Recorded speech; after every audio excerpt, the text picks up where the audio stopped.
Hey, it's Giselle, and today I'm going to show you how to apply false eyelashes. Let's get started. I think it's a lot easier to apply false lashes when you have eyeliner on, so I'm going to go ahead and grab my Perfect Point Plus eyeliner and draw a thin line on both of my eyelids. I recommend using a pencil over a liquid because it won't run as easily.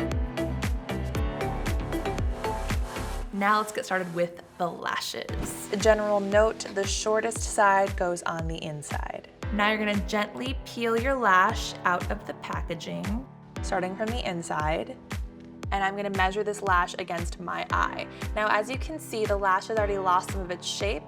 So we're gonna bend it, make a little upside down smiley face so that it gets the natural curve of our eyes. And then I'm going to lay it down against mine to see if it fits. If you were going to trim the lash, you always want to go on the outside because that's where it's the longest, it's even. If you trim from the inside, you're going to end up having really long lashes coming out on the inner corners of your eye, and that's going to look really, really fake. So once your lashes are fitted and shaped, time to grab your glue. You want the glue to be puffy but never bumpy, but you never want it to touch the actual lashes because then it will give it a clumpy look. Now, some people think that you're supposed to apply the lash and the glue right away. That's total opposite of what you should do.